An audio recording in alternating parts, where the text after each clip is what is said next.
Hello and welcome to ScrapbookingStation.com. We're going to get started right away because if you've been following, part 1 created the album of this mini scrapbook, and then we've done the first 5 layouts, and now we're going to talk about the last 5 in some detail. So I can move the camera over my shoulder and we'll get right back on it. Okay, now we're into a layout that I call letting the pattern paper lead you, and this is absolutely unique to this pattern paper. But I saw the honeycombs, and all I've done is trim. It was the full 5.5 by 4 1/4. So I trimmed along this edge from the bottom, and then trimmed along this edge from the top, and then cut out these little holes. And once again, with a border like this, I just try and adhere it along the edges. And this way, let's take a look at what we plan to do here. So if I've got a large photograph, I can put it possibly like this. And then if I had another large photograph, I'm kind of do the same thing, maybe lift it up a little bit. And the other thing you've got is you've got all these leftover pieces of that pattern paper. So once you get your photograph in there, you can surround it or edge it on top by using some of these leftovers. So you just want to tuck it in there, and that makes a great layout. Now, like I talked about, tags or tickets. So maybe you've got a smaller photograph, pop that in there, and then go to the boneyard if you don't have anything to tuck in here, and make yourself a tag. So I use the leftover, I think this is from page 1, rounded the corners, matted it on some gray, and you can glue that or not glue that. Added a little hole and a little twine, and I can journal that and stick that right up in here. And once again, once I've got this down, maybe do some edging, maybe to follow along right with the pattern. Anyway, you can see where that's going. And then the last thing is I'm going to pull these, I'm going to raise them up on dimensionals just to give this a little bit more dimension. And then maybe just apply them like so. So that's just another piece to add some distance. And like I said, you've got plenty of pieces, so you can tuck that photograph in there really nicely. And then of course, here you've got space for some journaling if you needed it. But anyway, and that's that for that layout. And here there's really no leftovers either, other than the pieces that you don't use. So I'm going to stick those in the boneyard as well. Okay, now we're going to get back, and what are we looking at now? Oh, the marquee. Okay, here's the marquee or awning. In this, I actually created the strips, and so in the same way that we manipulated this border, I've got a couple extra strips left over, and then I backed them with that basic gray cardstock. So it's just about a 1/16 of an inch wider, and then layered that on top of my pattern paper. So these strips are 1 inch each thick, and then you've got, of course, the scallop sticking out. And then layering those cardstocks, I created some height or dimension, and this way I can tuck a photo under there. So let's see. And it's the same on both sides, so this makes an excellent opportunity if you've got a long photograph. So let's say I've got a 6 by 3. In this case, I've chopped it in half. And you just want to make sure you don't go across anyone's face. It would look just as good if the majority of the photo was this way and just a piece that way to carry through to the 2 pages. But why I'm saying it works nice with this layout is because you've got the same border all the way across the top, and if they were to come together, there'd really be no separation of design. So this is a good time for that. And also, I'm going to pull in my photo corners, and I'm going to place them, actually, I'm going to use all 4 in this case.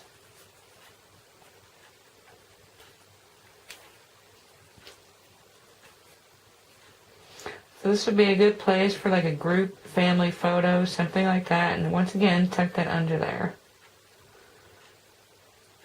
Now the other thing on this side you can use for journaling and discretion, or if you had another little photograph. This is a 3x2, so that fit right in there. And then the other element I'm going to use is this other Depth of Delight punch scallop circle. And I can put that totally on the page, or come this way and then trim off an edge. And then add this little bow. And we're going to talk a little bit more about different corner treatments, because once we visit the boneyard, there are things that we can do to embellish some of these pieces.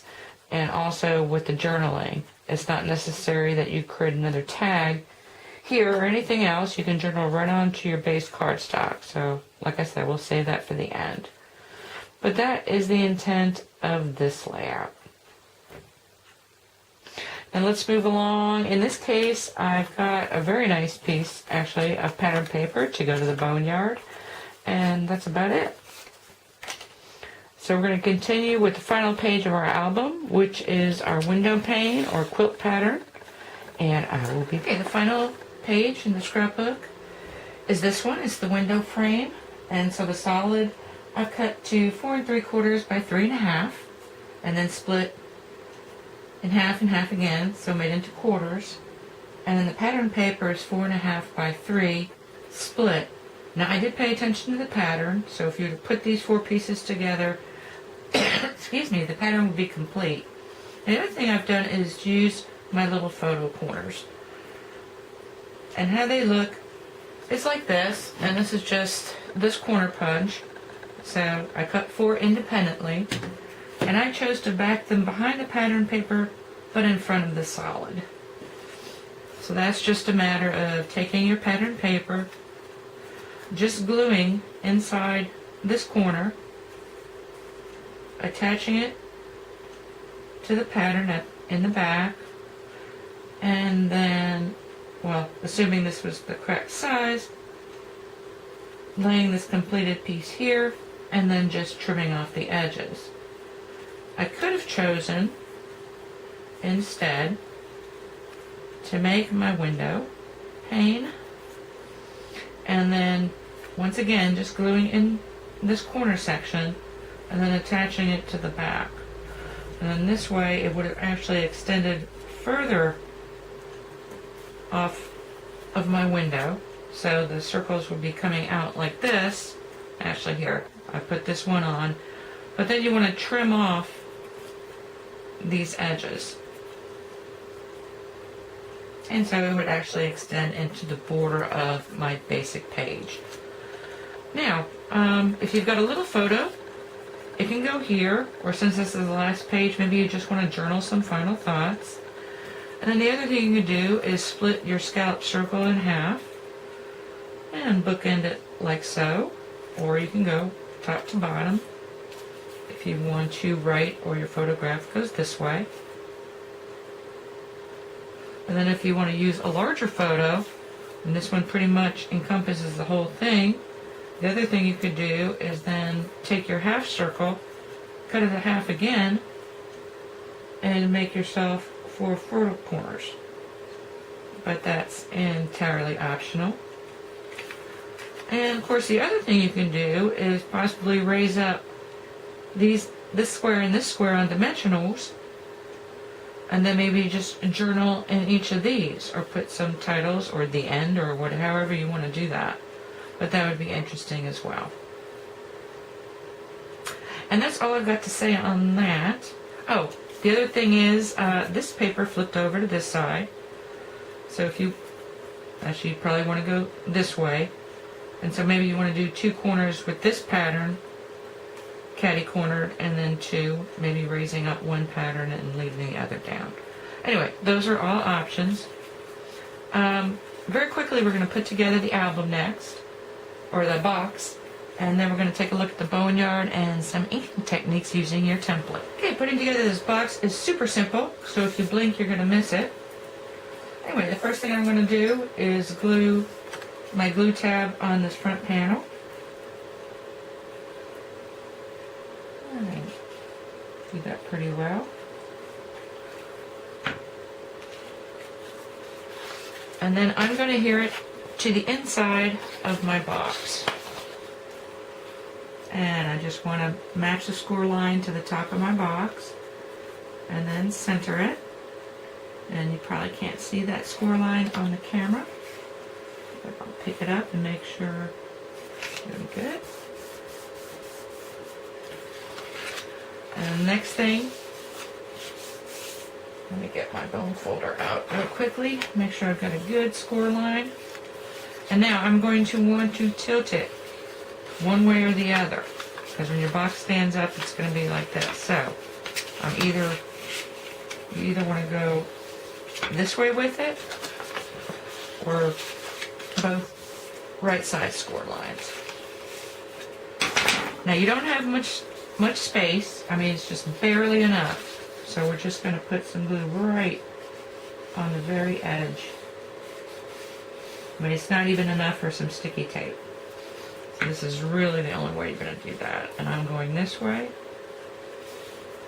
And it is just barely going to make it. Now, if you're mailing it, I would definitely reinforce this with some Scotch tape. But even that thin glue line is enough to hold it in place. Like I said, if you blinked, you missed it.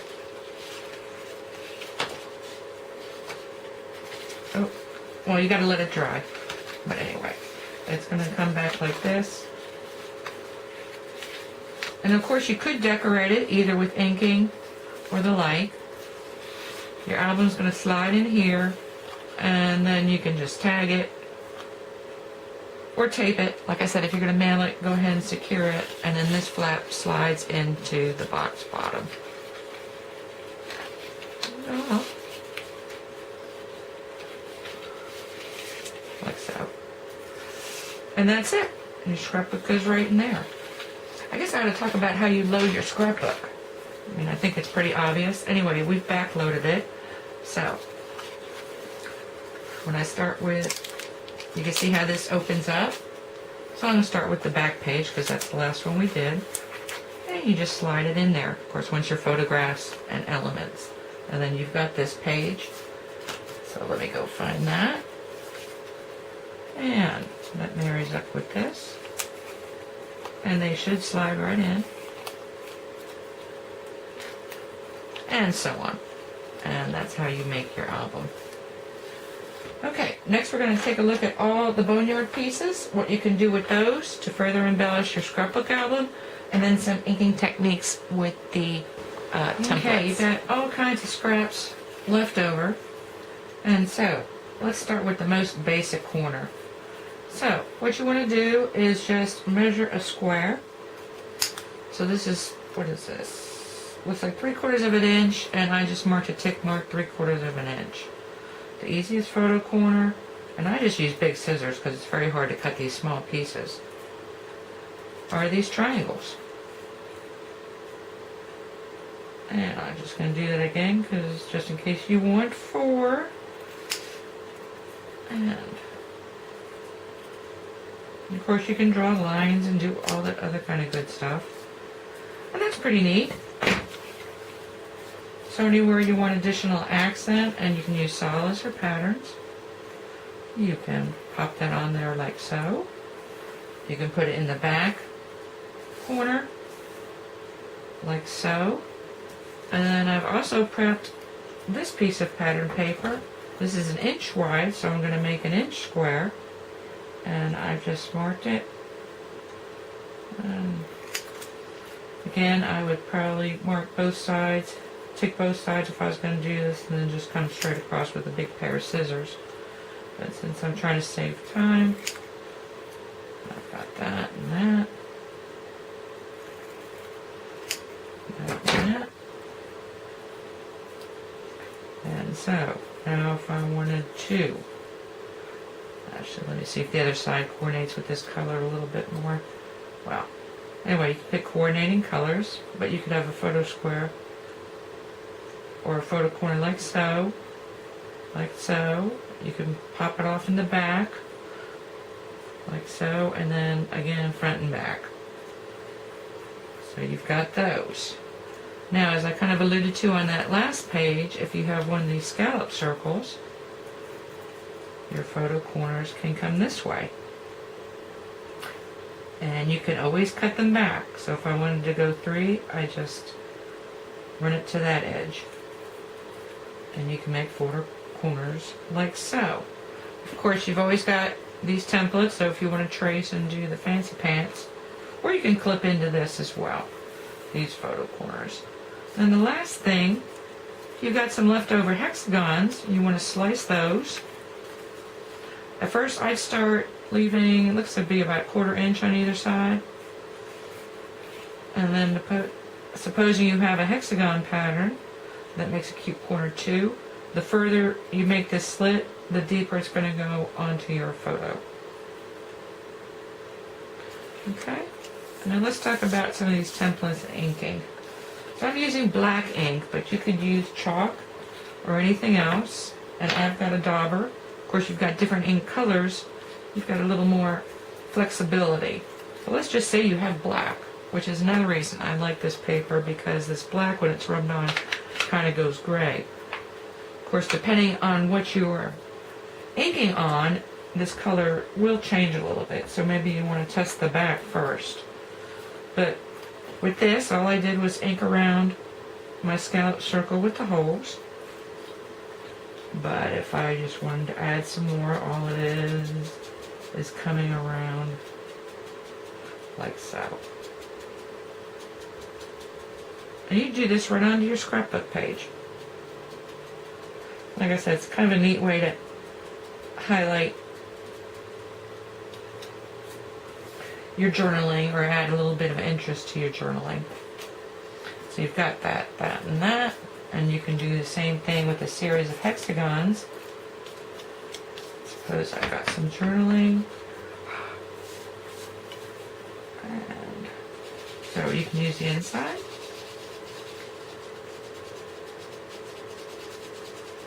Make it stand out quite a bit. You've got a perfect little hexagon. And then maybe your outside template. Let me see, where is my little template hexagon? I lost it. I had it here a second ago. Oh, here we go. And do the same thing on the outside.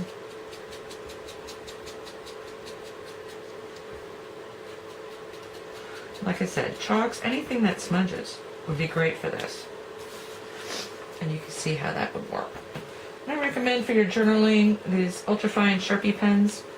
I mean, they stay and they do anything. And the other thing I would do is probably use a ruler, excuse me, and pencil on some lines and then later come back and erase them. Anyway, that's what I have for you. I'm going to leave you with some photographs of the finished pages, and thank you for watching.